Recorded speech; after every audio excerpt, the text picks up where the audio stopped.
Salve, salve galera, eu sou o Reis, você caiu aqui no Tapa na Orelha, onde temos conteúdos do Corinthians, mas não só do Corinthians, conteúdos que são paralelos, que até indico que tem a relação com o Corinthians, já que a nossa patrocinadora master é uma casa de apostas, e hoje vamos falar sobre casas de apostas, esse momento de ouro, se há uma possibilidade de dar uma reviravolta no mercado. Aqui vocês conhecem que a gente fala de muita coisa sobre esse tema.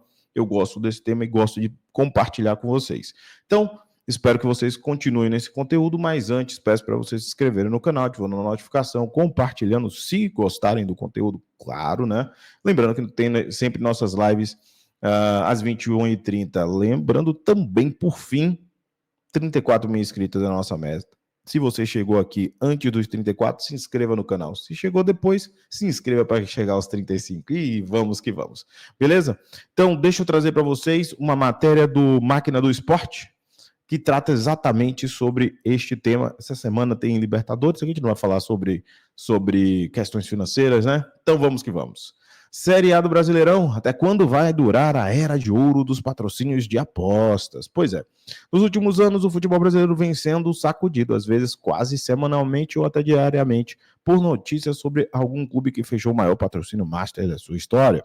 Esse movimento de anunciar os mega patrocínios ganhou força na medida que o cenário passou a ser dominado pelas casas de apostas esportivas, que hoje ocupam espaços principais nas 19 dos 20 clubes, né, da Série A do Brasileirão. O Red Bull tem o seu acordo com a Betfair, mas ela usa o Red Bull na camisa como principal, porque, né, é a própria empresa que mantém aquela bagaça lá.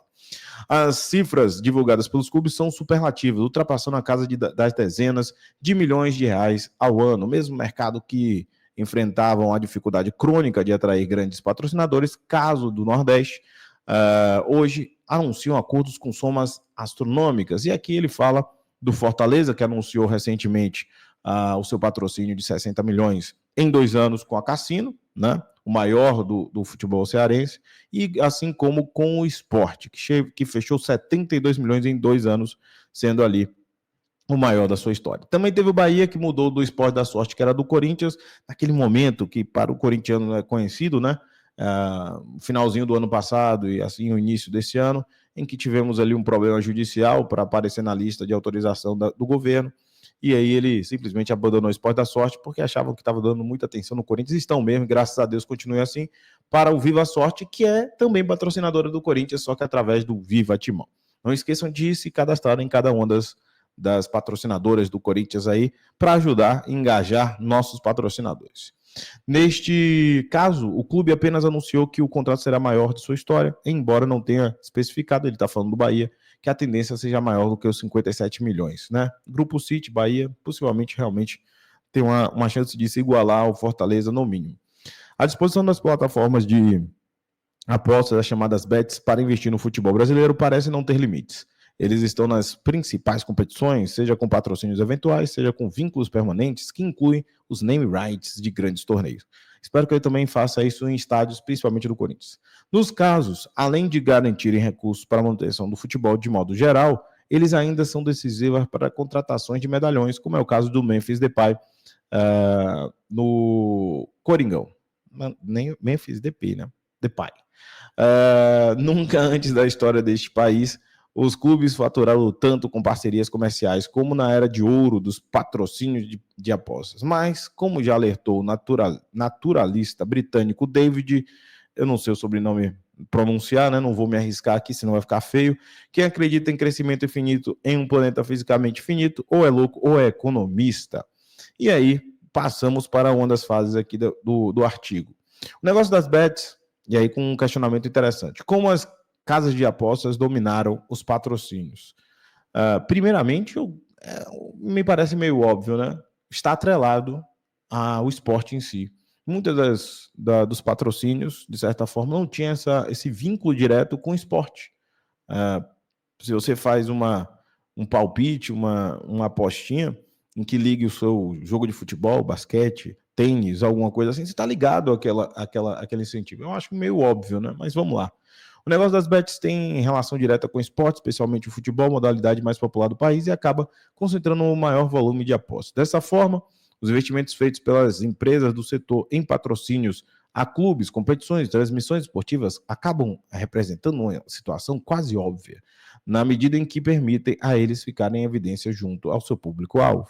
Mas existe um fator principal que permitiu as bets avançarem no futebol brasileiro, monopolizando os maiores clubes do país, o dinheiro. Desde que as apostas esportivas se tornaram uma realidade no Brasil, as empresas do segmento tiveram a oportunidade de faturar quantias imensas, com retorno impossível de ser alcançado por outros setores da economia.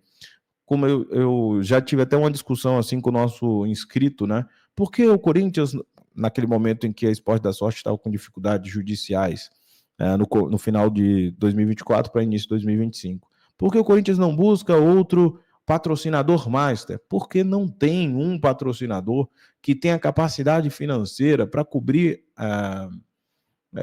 patrocínios, né? O importe de mais de 100 milhões, tanto o Flamengo, o Corinthians quanto o Palmeiras são clubes que têm 100 milhões ano. Qual é o outro patrocinador que chega perto disso?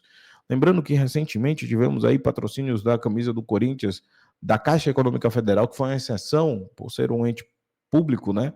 No importe de 30 milhões, né? Chegamos ali a ter outros recentemente de 17. Então, houve uma explosão na questão das bets e também do importe no mercado.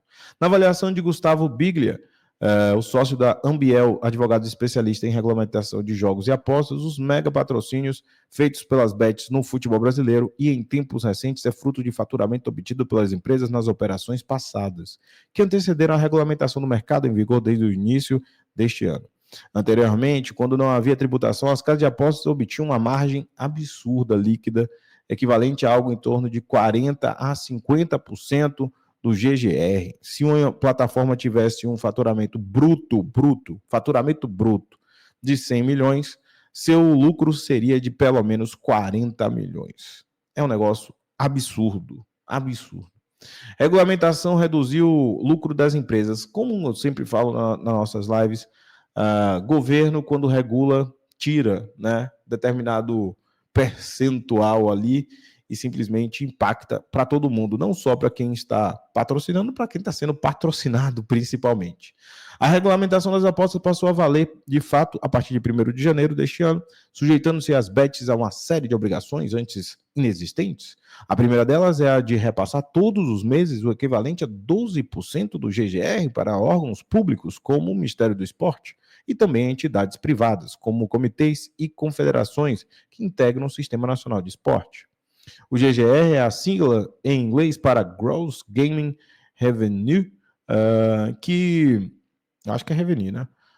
Que equivale ao total arrecadado pelas casas de apostas, menos o valor pago aos apostadores e os impostos retidos nas premiações.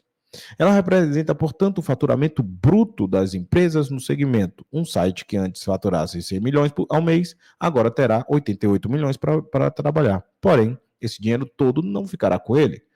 Biglia, que participa frequentemente de eventos nacionais e internacionais do setor, além de já haver analisado a fundo a realidade de ao menos 10 empresas no país, lembrou que os bets possuem seus custos operacionais. Para a empresa alcançar algo em torno de 100 milhões com GGR, ela precisa investir ao menos 60 milhões. Então já temos ali um faturamento bem curtinho. Esses custos incluem investimentos em marketing, publicidade, entre eles os patrocínios aos clubes de futebol. Por conta do volume de dinheiro que movimenta, as bets optam pelo regime de imposto de renda baseado no lucro real, que exclui da soma a ser tributada os custos operacionais da companhia. Dessa forma, as casas de apostas incluem em seus custos não apenas os gastos com manutenção de suas plataformas, mas também o dinheiro investido em patrocínios a equipes e competições, além de contratações de influenciadores. Elas ainda podem colocar nessa soma a dedução dos 30 milhões de reais relativos à taxa de outorga para poderem atuar de maneira regulamentada no país. Como a autorização é válida por 5 anos, podem dividir por 60 meses o montante a ser deduzido em seus custos. Portanto, o patrocínio aos clubes de futebol não gera encargos tributários às bets e, de certa forma, evita que elas paguem mais impostos. As empresas serão cobradas pela Receita Federal de fato com base no dinheiro que sobrar para elas nessa operação. Tornando-se por base o exemplo da casa que alcançou o GGR mensal de 100 milhões, ela entregaria 12 milhões no repasse às entidades do Sistema Nacional de Esportes e gastaria os outros 60 milhões para se manter funcionando e atraindo clientes, restando um resultado de 28 milhões livre, de certa forma, não é isso?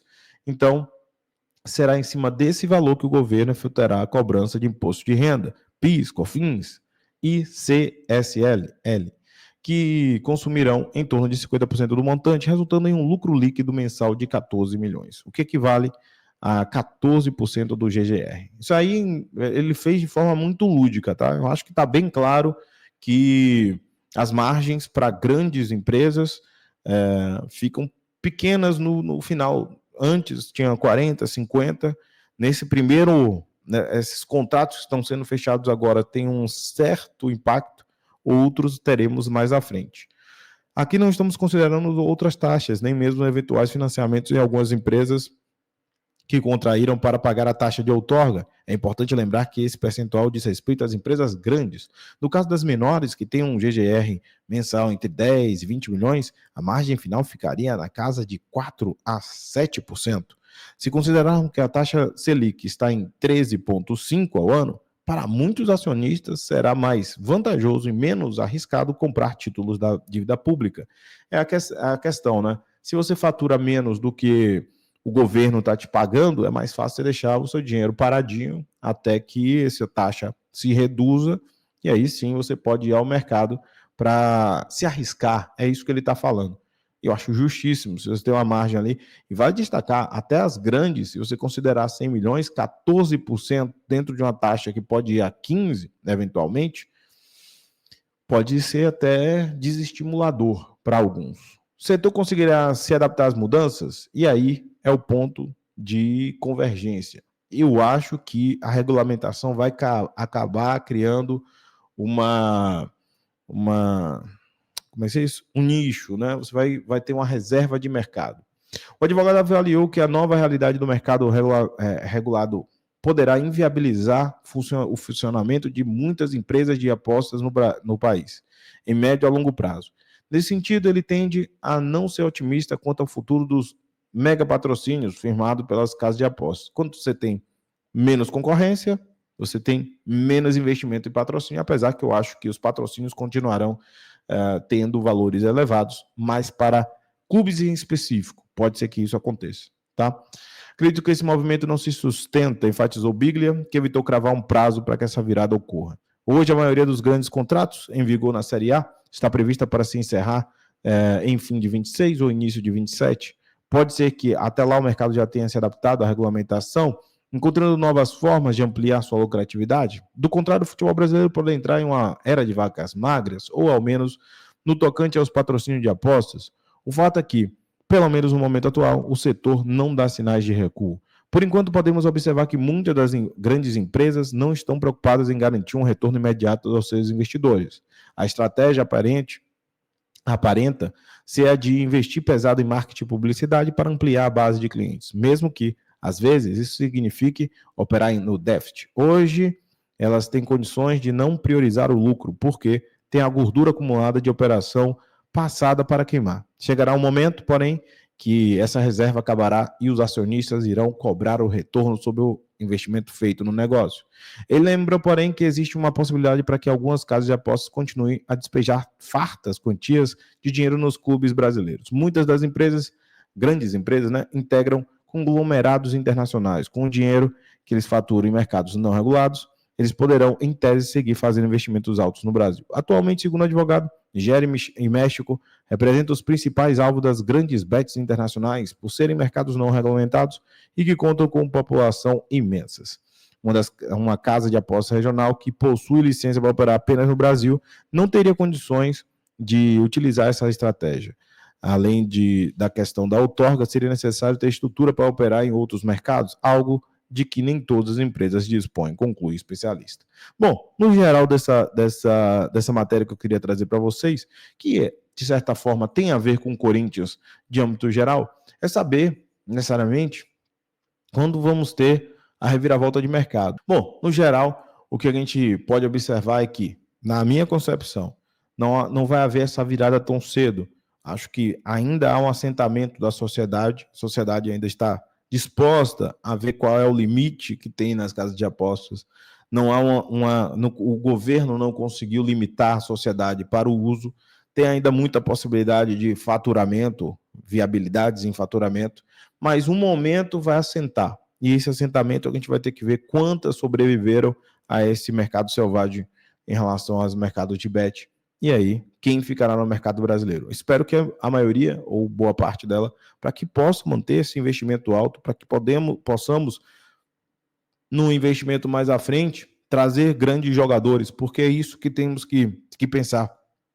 As bets podem viabilizar um mercado, talvez, superfaturado, mas que a gente tem que aproveitar esse boom e trazer bons jogadores, valorizar nosso mercado, trazer receitas pelo outro lado, para que a gente possa equilibrar quando elas reduzirem um pouco o investimento. O que você achou da matéria? O que você achou do conteúdo? Se inscreva no canal, dá aquela curtida no vídeo, ajuda a gente para a gente crescer até os 34 mil inscritos. Muito obrigado e até a próxima. Tchau, tchau. E vai, Corinthians!